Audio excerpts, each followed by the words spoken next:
Hello again, and welcome back to the use and abuse of Laura Endicott. We are now at Chapter 5, Last Rites, R-I-T-E-S, First Rights, R-I-G-H-T-S. So Chapter the 5th, Scene 1. Thereafter, Hargreaves and I became much closer. Though I maintained both breakfast and luncheon with the girls, the manager and I took tea together, which we had to prepare for ourselves for the time being, and supped each afternoon and evening.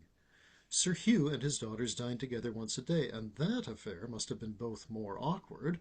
The distance between father and children had increased perceptibly, no doubt too, on the one hand, Sarah no longer being accosted, and for reasons yet speculative, but on the other, the father being yet culpable for in fact not ridding the household of my predecessor, and less so, given the same in the case of the elder daughter, and indeed my predecessor had, in any case, been rid of.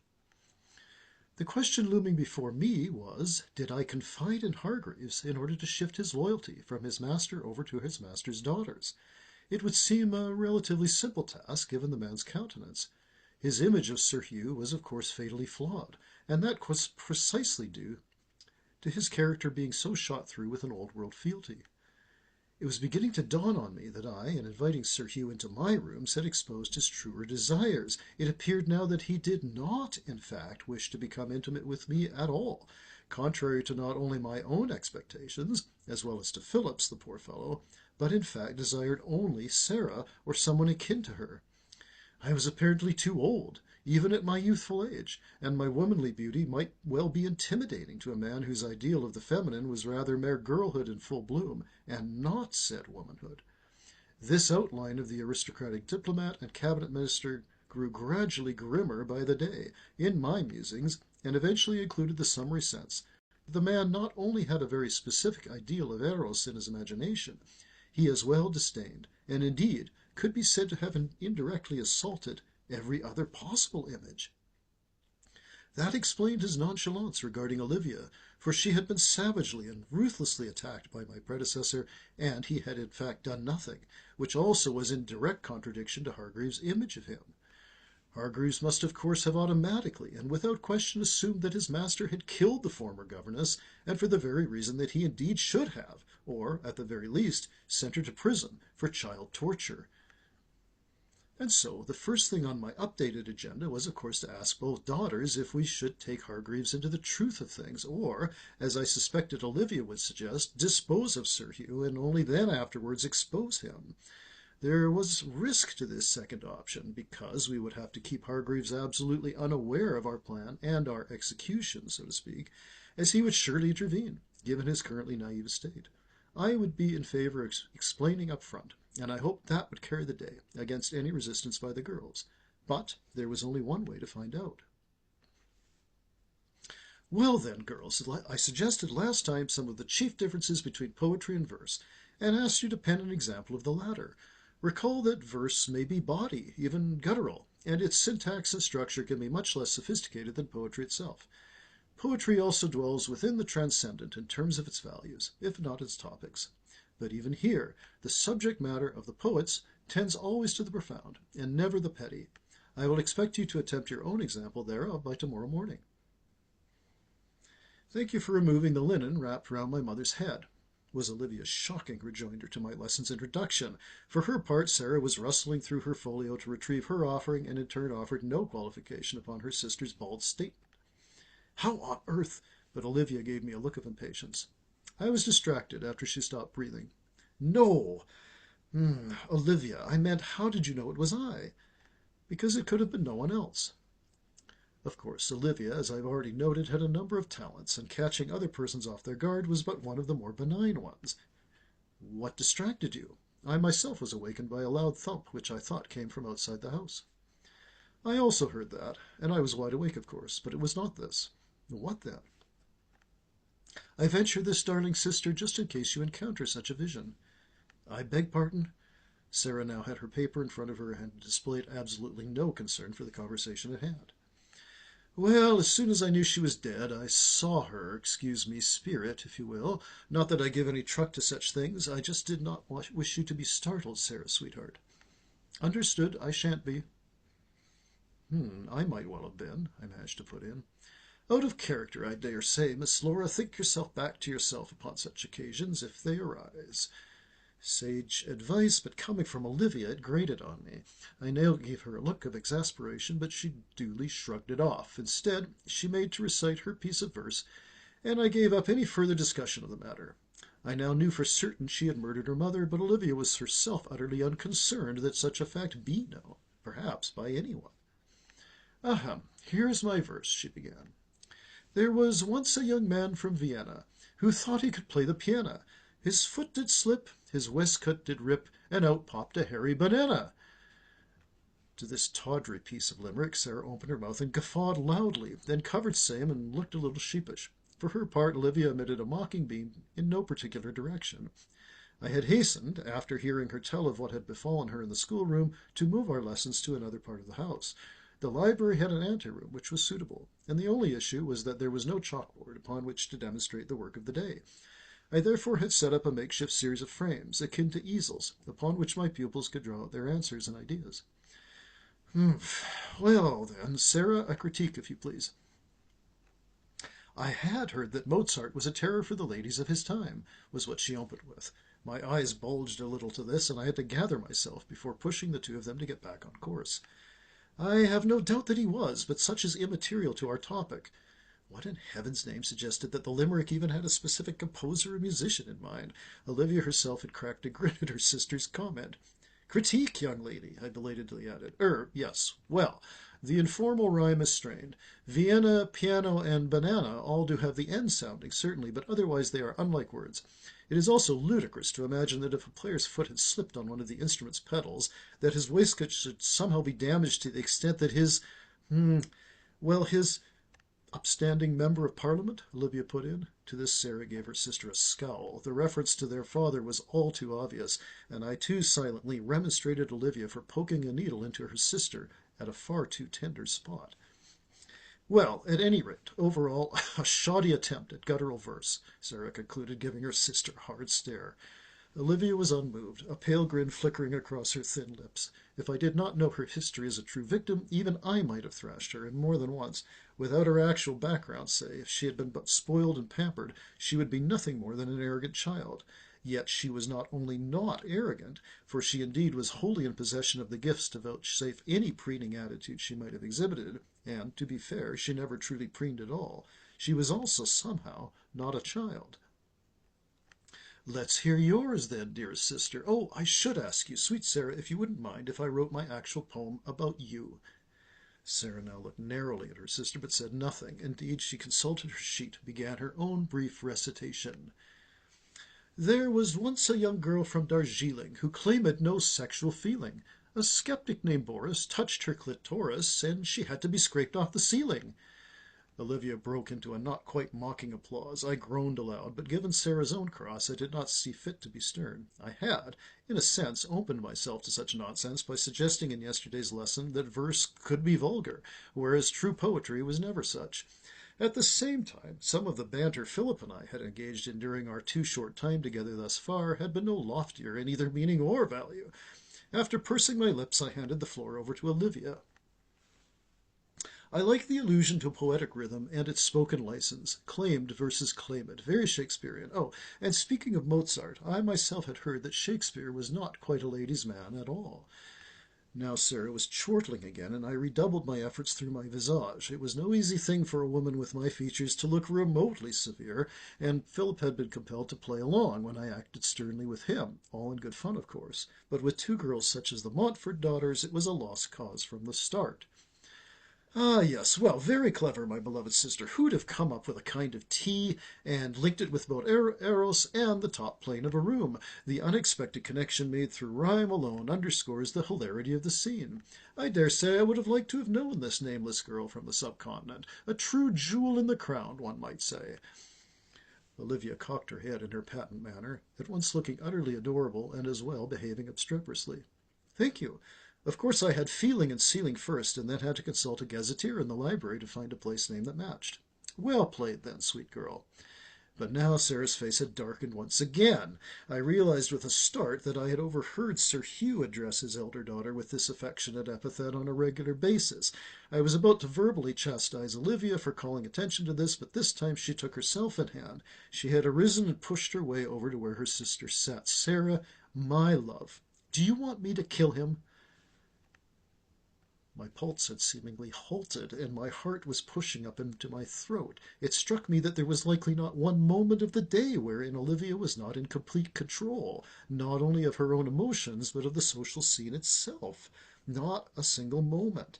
My admiration for her was evolving, but this made me shudder at myself. Case in point, she had deliberately baited her own sister's guilt and bitterness combined in order to leverage the emotion of revenge, thence to curry the action of vengeance. Olivia was, at not yet 14, a mistress of manipulation. Beyond this, though nowhere near as profound, she seemed to have quite a strength of body at her disposal as well. An image of her kicking in the door to the sick room flashed up in my mind's eye.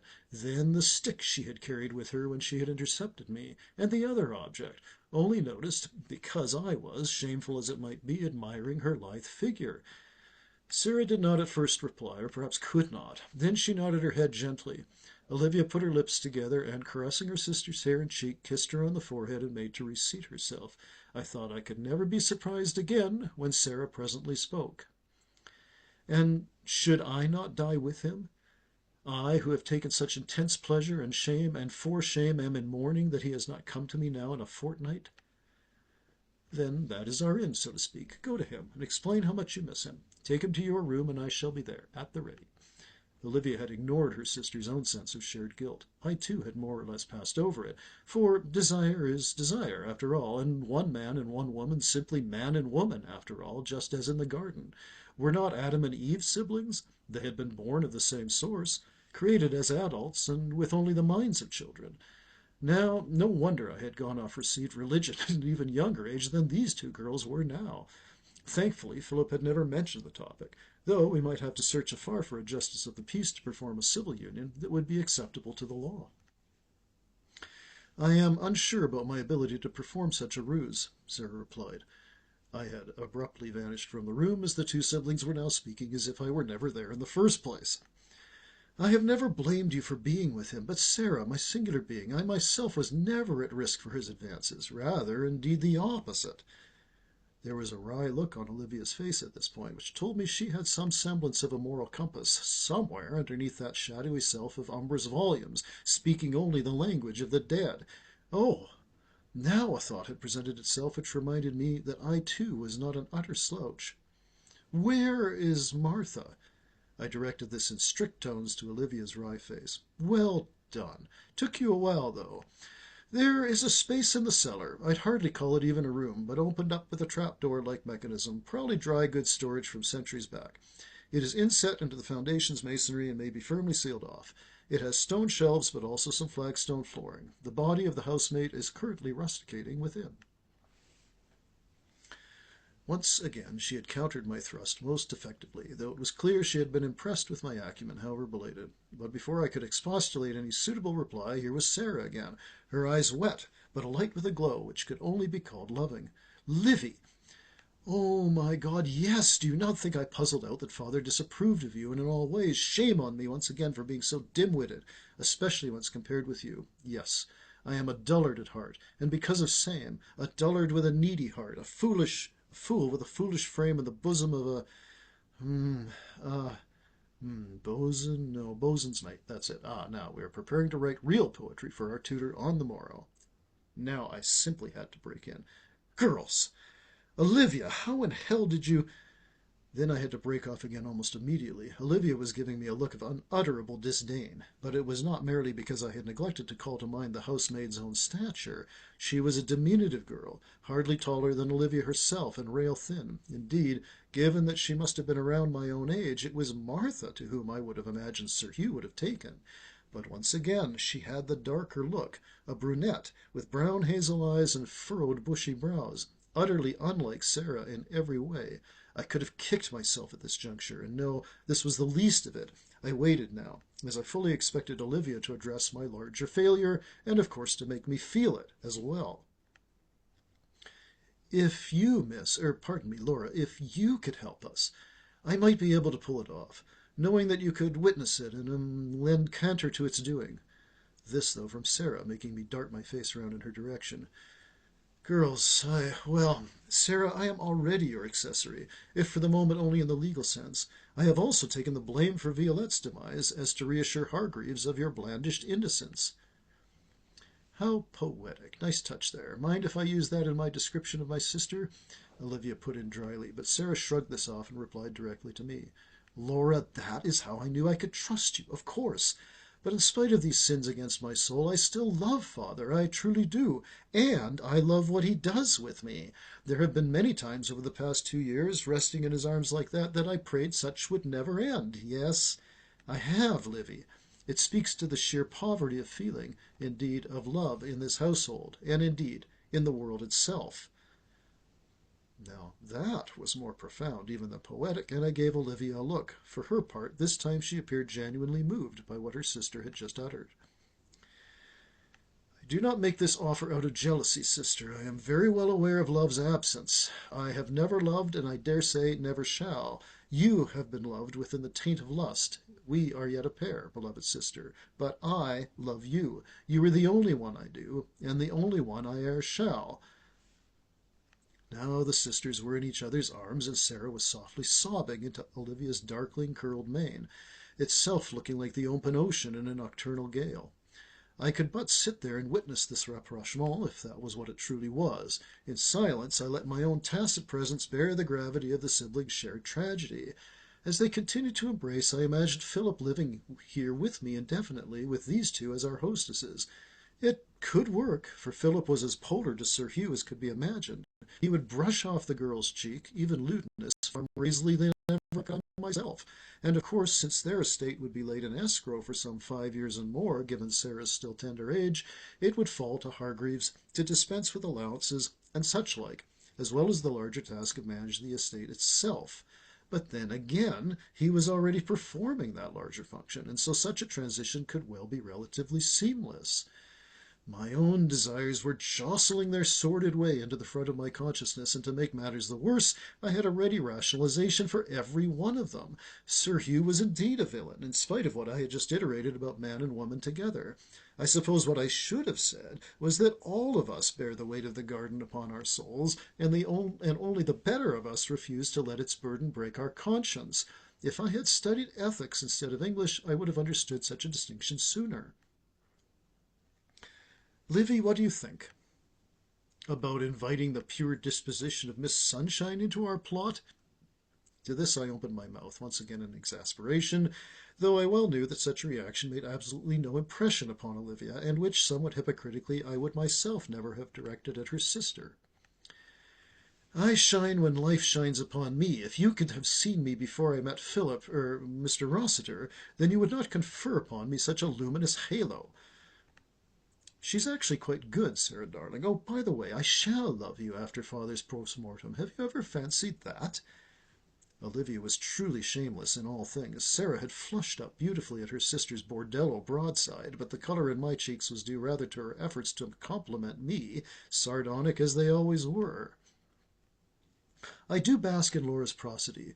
I shudder at having to present a poem of mine own in this very next day.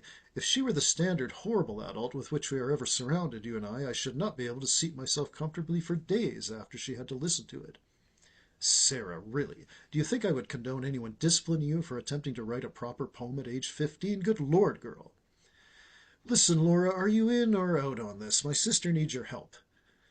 But you, of course, do not. Very well, Sarah, since we are all splashing round in the gutter together, here is a hatchet line from an octavo dreadful, in for a penny, in for a pound. That's the spirit, Olivia smiled her response over to me, and indeed it was.